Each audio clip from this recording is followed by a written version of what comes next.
ये कहानी बोराट नाम के एक बेवकूफ आदमी के ऊपर आधारित है जो कि एक बड़े संतरे वाली औरत के प्यार में पड़ जाता है और उसके साथ किसी भी कीमत पर घचाघच मचाना चाहता है। अब क्या वो अपने इस मिशन में कामयाब हो पाता है, ये हम आज की इस एक्सप्लेनेशन में देखने वाले हैं। आज मैं जिस फिल्म को एक्सप्लेन करने वाला हूँ उसका नाम है बोराट और ये फिल्म 2006 में रिलीज हुई थी। मूवी शुरू होती है और हम एक गरीब देश कजाकिस्तान को देखते हैं जो कि बहुत ज्यादा गरीब है और यहाँ पर रहने वाले लोग भी घटिया हैं। इसके बाद हम देश के सबसे पढ़े लिखे इंसान बोराट को देखते हैं जो कि हमें बताता है कि मुझे घचाघच करना बहुत पसंद है। वो कहता है कि मैं कजाकिस्तान का रहने वाला हूँ जो कि 3 देशों से घिरा हुआ है। इसके बाद वो बताता है कि ये मेरा गांव है और ये मेरे गांव का सबसे बड़ा भड़वा है। ये मेरे गांव के बच्चे हैं जो कि हथियारों से खेल रहे हैं। ये मेरा पड़ोसी है और ये सबसे बड़ा चूतिया है। ये मेरी बहन है जो कि पूरे देश की चौथी सबसे बड़ी वेश्या है। और आप जो ये मोटी सांड को देख रहे हो उसका नाम है उक्साना। ये मेरी पत्नी है और बहुत ही ज्यादा बोरिंग है जो मुझे बिल्कुल भी पसंद नहीं। वो बताता है कि मुझे पिंग पोंग खेलना पसंद है, सनबाथ लेना पसंद है, डिस्को डांस करना पसंद है और वीकेंड पर शहर जाकर लड़कियों को मुतते हुए दिखना पसंद है।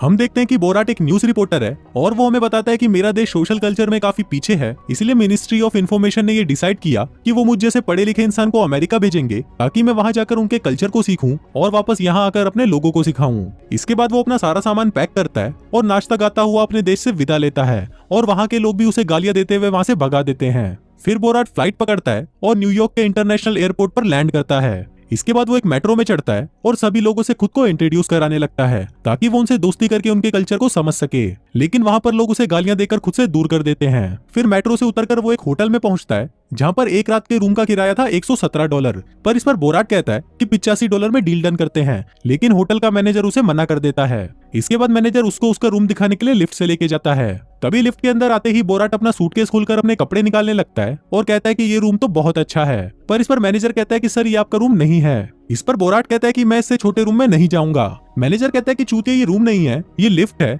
जो आपको आपके रूम तक लेके जाएगी। इसके बाद जब वो अपने रूम को देखता है तो वो पागल हो जाता है क्योंकि उसने अपनी लाइफ में कभी इतना बड़ा और साफ सुथरा रूम नहीं देखा था। इसके बाद वो टॉयलेट में जाता है और गटर के पानी से अपना मुंह धोता है जिससे उसको बहुत ही सुकून मिलता है। इसके बाद वो नदी के किनारे हगने बैठ जाता है और फिर वो सड़क पर लोगों को खुद से इंट्रोड्यूस कराने लगता है, लेकिन वहाँ के लोगों को किसी भी अनजान आदमी से मिलना पसंद नहीं था, इसलिए वो लोग बोराट से दूर भागने लगते हैं। इसके बाद बोराट एक लड़कियों के कपड़ों के शोरूम के बाहर जाता है और वहाँ पर लगी हुई मॉडल्स को देखकर अपनी हाथ गाड़ी चलाने लगता है। अब पूरे दिन ऐसी ही बकचोदियां करने के बाद बोराट कहता है कि ये मेरी जिंदगी का सबसे अच्छा दिन था और अब मैं अपनी रिपोर्टिंग स्टार्ट करने के लिए बहुत ही ज्यादा एक्साइटेड हूँ। फिर अगले दिन वो एक गवर्नमेंट ऑफिसर से मिलता है और अपनी रिपोर्टिंग शुरू करता है। इसी दौरान जब वो ऑफिसर बोराट से सवाल पूछने लगता है तो बोराट उसके सामने अपनी चूतिया हरकतें करना शुरू कर देता है। फिर रात को जब वो अपने रूम में टीवी देख रहा था तभी उसे टीवी पर एक बहुत ही सुंदर और बड़े बड़े संतरों वाली एक्ट्रेस दिखाई देती है, जिसे देखकर वो उसका दीवाना हो जाता है और बहुत ही गौर से उस मूवी को देखने लगता है। मूवी में उस लड़की का नाम सीजे होता है और बोराट कहता है कि मेरे देश के लोगों ने कभी भी सीजे जैसी लड़की को देखा ही नहीं होगा।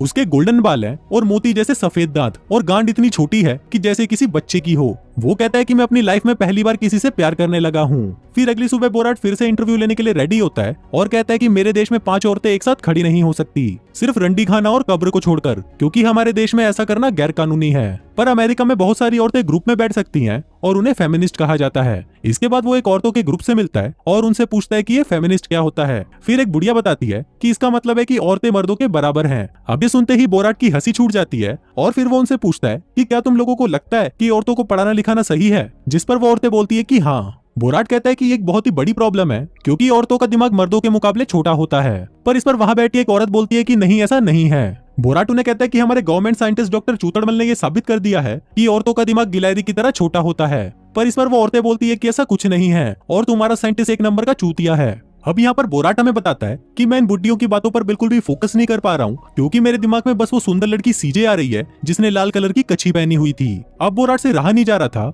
इसलिए वो उनसे पूछ लेता है कि कल रात को मैं एक मूवी देख रहा था जिसमें एक औरत का नाम सीजे था, क्या तुम उसको जानती हो? इस पर एक बुढ़िया बताती है कि वो बेवॉच मूवी की पैमेला नाम की एक्ट्रेस है और वो कैलिफोर्निया में रहती है। अब ये जानते ही बोराट भागकर अपने रूम में पहुंचता है और अपना सामान पैक करने लगता है क्योंकि अब उसे कैलिफोर्निया जाना था ताकि वो वहां पर पैमेला से मिल सके और उससे शादी कर सके। फिर जब वो ये बात अपने मैनेजर को बताता है तो वो उसे मना कर देता है और उस पर गुस्सा करने लगता है, पर बोराट उसे बोलता है कि अगर हमें रियल अमेरिका देखना है तो हमें यहाँ पर जाना ही पड़ेगा। इसके बाद वो एक कार खरीदने के लिए कार के शोरूम में जाता है और सेलर को कहता है कि मुझे एक ऐसी कार चाहिए जिसको देखकर सारी लड़कियां अपनी कच्ची उतारकर मेरी तरफ भागने लगे। फिर सेलर उसे हमर दिखाता है और कहता है कि औरतें इस कार को बहुत पसंद करती हैं। फिर बोराट उससे पूछता है कि क्या मैं इस कार को सलमान भाई की तरह फुटपाथ पर भी चला सकता हूँ, जिस पर सेलर बोलता है कि हाँ बिल्कुल। फिर बोराट कार को छोड़कर फालतू की बकचोदियां पेलने लगता है और कहता है कि जब मैंने अपनी वाइफ को खरीदा था तो वो बहुत ज्यादा मजे देती थी, लेकिन 3 साल बाद जब वो 15 साल की हुई तो उसकी आवाज भारी होने लगी और उसके नीचे भी बाल आने लगे। बोराट कहता है कि तुम मुझे गारंटी दे सकते हो कि इस कार के साथ ऐसा कुछ नहीं होगा, पर इस पर सेलर उसे बोलता है कि अगर तुम्हें गारंटी चाहिए तो तुम्हें कोई दूसरी कार लेनी होगी। पर बोराट बोलता है कि मुझे ये हमर ही पसंद है और इसकी कीमत कितनी है। सेलर बोलता है कि $52,000। इस पर बोराट कहता है कि मुझे कुछ ऐसा चाहिए जो कि $500-600 में आ जाए। फिर अगले सीन में हम देखते हैं कि वो एक खटारा वैन खरीदता है और उसमें बैठकर कैलिफोर्निया की तरफ निकल जाता है, क्योंकि उसे जल्दी ही पैमेला से मिलना था और उससे शादी करनी थी। रास्ते में व्हाइट हाउस पड़ता है तो वो लोग वहाँ पर एक चीफ का इंटरव्यू लेने के लिए रुक जाते हैं। वहाँ पर बोराट चीफ को अपने घर से लाया हुआ चीज खिलाता है और कहता है कि ये चीज मेरी वाइफ ने खुद बनाया है और इसमें जो दूध डाला हुआ है वो मेरी वाइफ ने अपनी चूचियों से निकाला था। अब ये सुनते ही चीफ की गांड फट जाती है और वो बहुत मुश्किल से उस चीज को अपने गले से उतारता है। इसके बाद वो लोग वापस अपने सफर पर निकल जाते हैं, पर रास्ते में वो लोग काउबॉयज के ऊपर डॉक्यूमेंट्री बनाने के लिए रुक जाते हैं। फिर बोराट मैदान में जाता है और सभी को खुद से इंट्रोड्यूस कराता है। वो कहता है कि अमेरिका के लोग बहुत अच्छे हैं और यहाँ का कल्चर भी बहुत अच्छा है, जिसके बाद वो अपने देश का राष्ट्रीय गान गाने लगता है। अब ये सुनते ही वहाँ के लोग उस पर भड़क जाते हैं, क्योंकि वो अपने देश को महान बता रहा था और बाकी देशों की बुराइयां कर रहा था, जिसके बाद वो सभी लोग उसे धक्के मारकर वहाँ से निकाल देते हैं। अब उनको ड्राइव करते हुए बहुत ज्यादा रात हो जाती है, इसलिए वो लोग रास्ते में ही एक होटल में रुक जाते हैं। फिर अगली सुबह हम देखते हैं कि बोराट अपनी वैन में अकेला बैठा है और हमको बताता है कि मेरे साथ बहुत बुरा हुआ, मेरा मैनेजर मुझे धोखा देकर चला गया और मेरे सारे पैसे और पासपोर्ट भी ले गया। इसके बाद वो अपनी वैन को लेकर वहाँ से निकल जाता है, पर कुछ ही दूर जाने पर उसकी वैन का फ्यूल खत्म हो जाता है और वो वहीं पर रुक जाती है। बोराट कहता है कि ना तो मेरे पास मैनेजर है, ना पैसे और ना मेरा पासपोर्ट है, पर मैं सिर्फ इसी उम्मीद में आगे बढ़ रहा हूँ कि एक दिन मैं पैमेला से शादी करूंगा और उसके साथ दिन रात घचाघच करूंगा। इसके बाद बोराट सड़क पर लोगों से लिफ्ट मांगता है और उसे लिफ्ट मिल भी जाती है। फिर वो सभी से खुद को इंट्रोड्यूस कराता है और फिर सभी मिलकर दारू पीने लगते हैं। इसके बाद बोराट उन सभी को पैमेला की फोटो दिखाता है और कहता है कि मैं इससे जल्दी ही शादी करने वाला हूँ और फिर मैं ही इसके साथ फर्स्ट टाइम घचाघच करूंगा।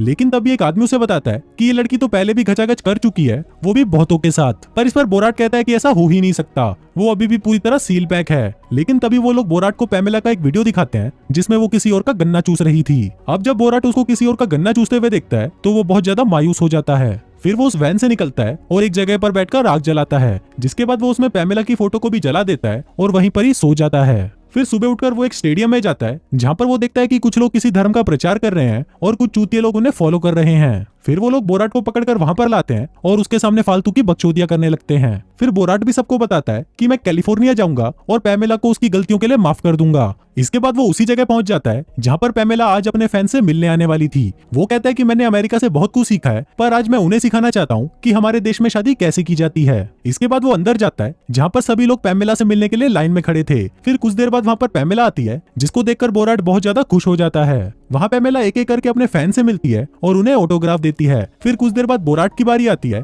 और वो उसे कहता है कि मैंने तुम्हारे लिए ये बनाया है, यहाँ पर हम दोनों का नाम लिखा हुआ है। वो उससे पूछता है कि क्या तुम मुझसे शादी करोगी, जिस पर पैमेला उसे मना कर देती है। तभी बोराट उस कपड़े को खोलता है जो कि एक बोरी होती है और वो उसके अंदर पैमेला को डालने लगता है। अब वो ऐसा करने में कामयाब हो ही गया था, लेकिन तभी कुछ लोग उसे छुड़ा लेते हैं। फिर बोराट पैमेला के पीछे दौड़ता है, पर पैमेला भागकर वहां से चली जाती है। बोराट फिर भी उसका पीछा करने लगता है, लेकिन तभी वहां पर गार्ड्स आ जाते हैं और उसे पकड़कर वापस उसके देश भेज देते हैं। इसके बाद वो हमें बताता है कि मैं वापस आ गया हूँ कुछ सुधार के साथ। फिर वो हमें अपने पड़ोसी से मिलवाता है जो अभी भी चूतिया ही था। इसके बाद वो हमें अपनी नई वाइफ से मिलवाता है जिसे वो अमेरिका से लाया था, जो कि एक बहुत ही बड़ी वेश्या होती है। फिर वो हम सभी को बोलता है कि आपको ये मूवी देखकर जरूर मजा आया होगा और इसी के साथ ही ये फिल्म यही खत्म हो जाती है।